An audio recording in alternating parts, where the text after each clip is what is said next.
My dear students, good morning to everybody. Students, we were going through the chapter light, and in this chapter today our topic is the regular reflection and the irregular, that is the diffuse reflection of light. Okay, so see what happens in case of regular reflection. In regular reflection we generally used to get very clear and sharp images. So what is the reason? So in case of regular reflection, these are the parallel rays of light. When the parallel rays of light falls on a very smooth and polished surface, so that time all the rays get reflected back parallelly, and that means they get reflected in a particular direction. That's why the image form is clear and sharp. That means when the rays of light will fall in a plain and smooth surface, so that time the rays will be reflect in a all the rays will reflect in a particular direction. Understood? That's why the image form is clear and sharp. You can see this is the normal, and these are the incident rays, and these are the reflected rays. Okay. Now what happens in case of irregular or the diffuse reflection? In case of irregular or the diffuse reflection, when the rays of light falls on a irregular surface, you can see this surface is the irregular surface. So that time the image formed will not be clear. It is not clear. It is hazy and not sharp or the clear. Sharp and clear. Okay. But so what is the reason that through the irregular reflection the image form is not sharp and clear? The reason is that you can see all these rays are the parallel, but when they reflected get, that time they are not parallel to each other. That means they do not propagate, they do not reflect in a particular direction. That's why means they scattered here and there. That's why the image form is not sharp and clear. But there is one important thing to note. Somebody used to think that in case of regular reflection they follow the laws of reflection. You know, there are two laws of the reflection. What are the laws?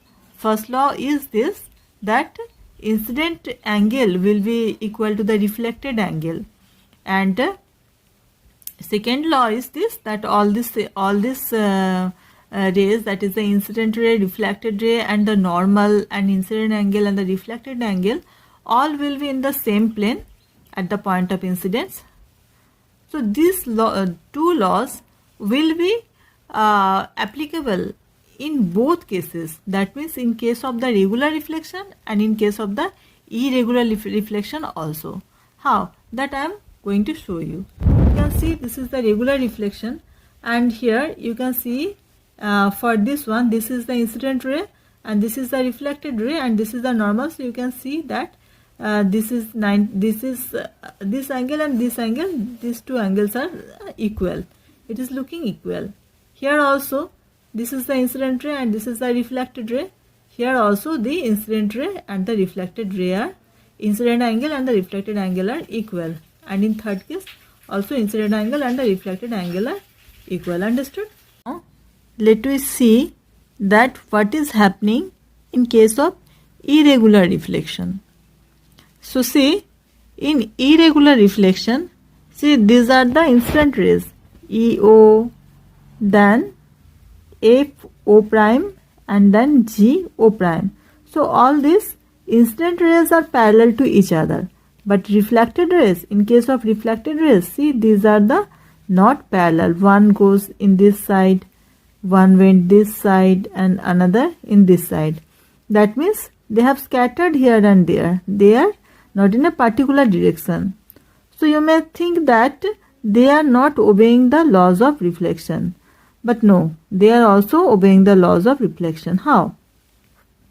The first law, that is the incident angle and the reflected angle, both are equal in all the cases. See here, this is the incident angle and this is the reflected angle. So if we measure, we will get that these two values are coming completely equal. Then you will say that why this normal is in this direction. So see, this is the surface. Here the surface is this, and you know that normal means that is the 90 degree. That should be 90 degree. So here the normal, with the normal, this angle is making the same angle. Both the sides, both incident rays and reflected rays are making the same angle. I is equals to R.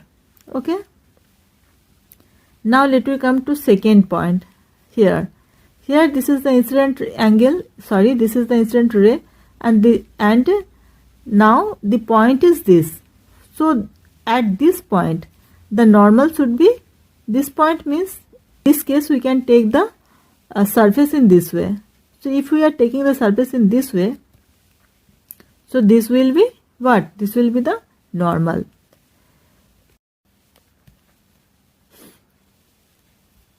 This is the normal, because with this surface the 90 degree angle is this one. So this is the normal, and normal you can say, or you can see that this is the incident ray, this is the incident angle, and this one is the reflected angle, and you can see that both the angles are equal. Now let me come to the third case. Suppose when the rays of light are going to be incident in this area. So this area, with this area, the normal should be like this straight line, because in that case the surface is this one. So with this one it will make in this way 90 degree. So for this case the reflected ray will be in this side, but the incident angle and the reflected angle, in all the cases the incident angle and reflected angle are equal. That means whether it is regular reflection or the irregular reflection, the laws of reflection will be applicable in both the cases.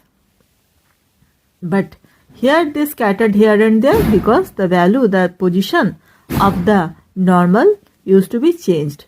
That's why we feel that they are scattering here and there, but actually they are following the laws of reflection. Okay, so these are the regular and the irregular reflection of light.